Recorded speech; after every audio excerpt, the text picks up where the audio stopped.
Episode की शुरुआत में ही हमें एक लाइन देखने को मिलती है कि ऐसा कहा जाता है कि अगर किसी चीज या सामान का आप अच्छे से ख्याल रखो तो उस चीज के अंदर सोल आ जाती है, लेकिन उसी सामान को अगर आप कचरा समझ के फेंक दो तब उसमें क्या आता होगा। इसके बाद हम एक शहर को देखते हैं जो कि शानदार लग रहा था। सबने सफेद और साफ कपड़े पहने हुए थे, जैसे इस शहर में गंदगी का नामो निशान भी ना हो। इसी शहर के एक घर में एक छोटी बच्ची थी जिसकी नई डॉल थोड़ी सी फट जाती है। उसे सिलकर आराम से ठीक किया जा सकता था, पर ये लोग काफी अमीर हैं तो ये नई डॉल खरीद सकते हैं और उस फटी डॉल को कचरे में फेंक दिया जाता है। हमें फिर से एक लाइन देखने को मिलती है कि इंसान किसी भी चीज को बड़ी आसानी से कचरा बना देते हैं, जैसे कि वो बिल्कुल बेकार है और अब उनके किसी काम नहीं आएगी। वो ऐसा दूसरे इंसानों के साथ भी करते हैं। खैर, ये कचरा टनल से होते हुए एक ट्रक में इकट्ठा हो रहा था और वो ट्रक इसे वेयर हाउस में ले जाके पटक देते हैं। इसी बीच हम एक मास्क वाले लड़के को भी देखते हैं जिसका नाम रूडो है और ये इस एनिमे का मेन कैरेक्टर है। रूडो वेयर हाउस के अंदर जाके कचरे में कुछ ढूंढने लगता है, लेकिन एक गार्ड उसे पकड़ लेता है। गार्ड समझ जाता है कि ये वही कचरा चोर है जो उनके सुंदर शहर को गंदा करने में लगा हुआ है। वो अलार्म बजा देता है और रूडो को सरेंडर करने को बोलता है, पर रूडो उन पे कचरा फेंककर वहाँ से भागने लगता है। वो लोग उस पर गोली भी चलाते हैं, लेकिन रूडो उनसे बच जाता है। वो काफी तेज था, एक गोली उसके हाथ को छूकर निकल जाती है, लेकिन फिर भी रूडो यहाँ से बचकर भाग निकलता है। बाहर आके रूडो मन में बोलता है कि मैं किसी का कुछ नहीं बिगाड़ रहा कमीनो। हम देखते हैं कि रूडो बस उस फटी हुई डॉल को लेने गया था। खैर, ये टाउन बहुत ही सुंदर था और लड़कियां आपस में बात कर रही थीं कि तुमने सुना क्या, वो कचरा चोर कल भी आया था। आखिर कचरे की चोरी कौन करता है? वो जरूर ट्राइब फॉक में से कोई होगा। अब इनकी बातें एक आदमी सुन रहा था जिसके कपड़े थोड़े मैले थे, क्योंकि ये आदमी भी एक ट्राइब फॉक है। ये लोग ट्राइब फॉक वालों को बहुत नीची नजरों से देखते हैं। वो लड़कियां कहती हैं कि जरा देखो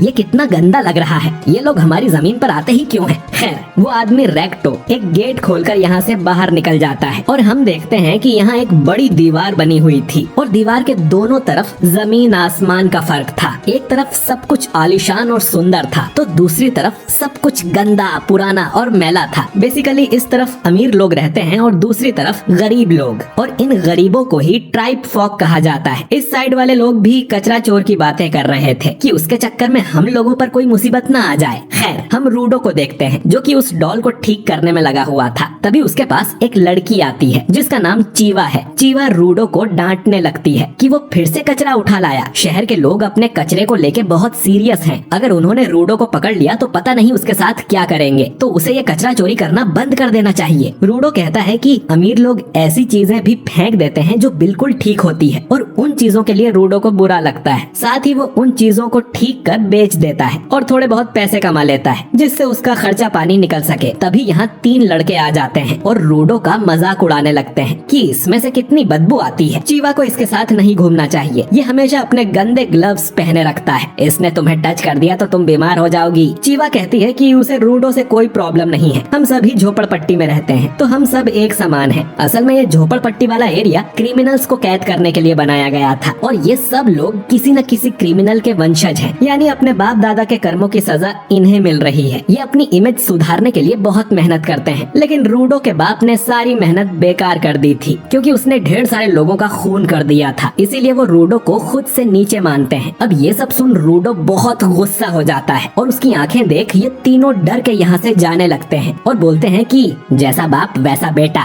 ये भी अपने बाप की तरह किसी दिन कातिल बनेगा। चीवा अब रूडो से बोलती है कि तुम बिल्कुल अपने बाप जैसे नहीं हो, मुझे तुम पर भरोसा है कि तुम एक अच्छे इंसान हो और कभी किसी को नहीं मारोगे। ये बात सुन रूडो शर्माने लगता है। साफ पता चल रहा था कि वो चीवा को लाइक करता है। तभी चीवा की नजर उस डॉल पर जाती है जिसे रूडो ने ठीक कर दिया था और वो डॉल उसे बहुत अच्छी लगती है। असल में रूडो ये डॉल बेचने के लिए नहीं लाया था बल्कि चीवा को गिफ्ट देने के लिए लाया था, पर इससे पहले कि वो चीवा को डॉल दे पाता यहाँ उसकी मम्मी आ जाती है और चीवा यहाँ से चली जाती है। इसके बाद रूडो भी अपने घर आ जाता है जहाँ रेक्टो उसकी टांग खींचने लगता है कि तुम वो डॉल उस लड़की के लिए लाए थे। असल में उसने इनकी सारी बातें सुन ली थी। वो रूडो से कहता है कि उसे सीधे अपने प्यार का इजहार इजहार कर देना चाहिए। पर पहले ये बताओ कि कल रात को तुमने क्या गुल खिलाए हैं। रेक्टो रूडो से कहता है कि हम इतने गरीब नहीं हैं कि तुम कचरा चोर बनते फिरो। पैसे कमाने का काम मुझ पर छोड़ दो और अपनी लाइफ को रिस्क में डालना बंद करो। दोस्तों, रेक्टो ने रूडो को पाल पोस कर बड़ा किया है। वो उसका सगा बाप नहीं है, लेकिन उसके फादर जैसा है और रूडो उसकी काफी रिस्पेक्ट भी करता है और उसका बोझ हल्का करने के लिए ही रूडो ये चोरी कर रहा था। तभी रेक्टो नोटिस करता है कि रूडो के हाथ पर चोट आई है। वो रूडो को अपने ग्लव्स उतारने को बोलता है ताकि उसके हाथ पर पट्टी बांध सके। वो उसे चोरी करने से मना करता है क्योंकि अगली बार उसे गंभीर चोट लग सकती है। हम देखते हैं कि रूडो के हाथ बहुत ही अजीब से दिख रहे थे और इसके लिए वो अपने बाप को जिम्मेदार बताता है और इन हाथों को छुपाने के लिए ही वो हमेशा ग्लव्स पहनता है। रेक्टो बोलता है कि बड़ा क्राइम करने का मतलब है मौत की सजा और यहाँ मौत की सजा देने के लिए अपराधी को पिट में फेंक दिया जाता है। सदियों से यही परंपरा है। रूडो के फादर को भी पिट में फेंक दिया गया था, तो रूडो को खुद का थोड़ा ख्याल रखना चाहिए। रूडो याद करता है कि जब से उसने होश संभाला है तब से उसके हाथ काले हैं। कभी कभी उनमें बहुत ज्यादा दर्द भी होता है और लोग उसे अलग नजरों से घूरते हैं। तब रेक्टो ने उसे ये ग्लव्स दिए थे जिन्हें पहनने के बाद से रूडो का दर्द भी कम हो गया और वो रेक्टो का एहसान कभी नहीं चुका पाएगा। रेक्टो फिर से रूडो की टांग खींचने लगता है कि उसे जल्दी चीवा से अपने प्यार का इजहार कर देना चाहिए, वरना उसे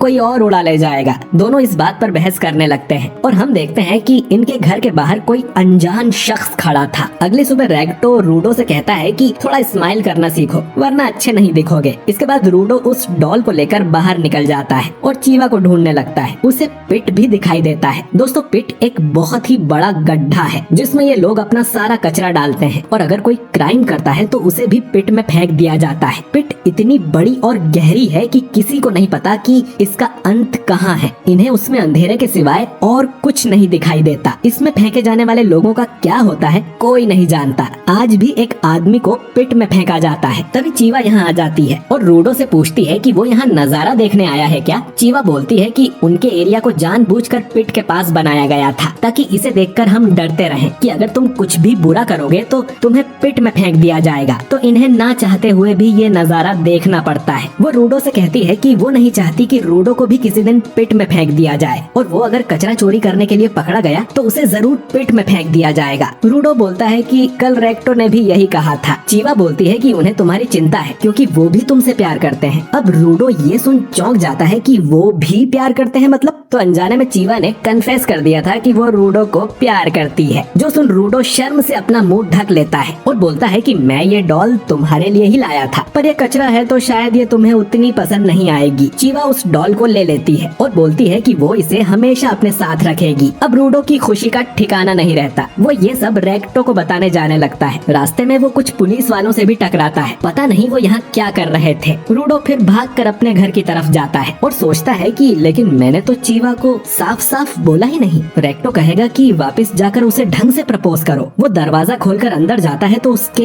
होश उड़ जाते हैं क्योंकि एक आदमी ने रेक्टो के पेट में तलवार घुसा दी थी। रूडो गुस्से में उस आदमी की तरफ भागता है तो वो उसकी पिटाई करके उसे बांध देता है। उसके पास एक बुक भी थी जिसे लेकर वो यहाँ से जाने लगता है, पर वो रूडो को कुछ नहीं करता। रूडो को रेक्टो की आवाज आती है जो अब भी जिंदा था। वो रूडो से कहता है कि भागो यहाँ से और इस घटिया दुनिया को बदल दो। इतना कहते ही रेक्टो की डेथ हो जाती है। तभी यहाँ पुलिस वाले आकर रूडो को अरेस्ट कर लेते हैं। उन्हें लग रहा था कि रेक्टो को रूडो ने मारा है। रूडो उन्हें समझाने की कोशिश करता है लेकिन वो उसकी एक नहीं सुनते। आसपास के लोगों को भी ये बात पता चलती है कि बाप की तरह बेटा भी एक कातिल निकला। थोड़ी ही देर में रूडो को पिट के पास ले जाया जाता है। इसने न सिर्फ कचरा चोरी किया है बल्कि किसी की जान भी ली है, जो कि बहुत बड़ा पाप है। भले ही जिसे तुमने मारा है वो एक मामूली ट्राइब फॉक था, लेकिन जो भी मर्डर जैसा पाप करेगा वो इस पावन धरती पे रहने के लायक नहीं है। और इसीलिए रूडो को मौत की सजा सुनाई जाती है और कहा जाता है कि इस कचरे को तुरंत ही पिट में फेंक दिया जाए।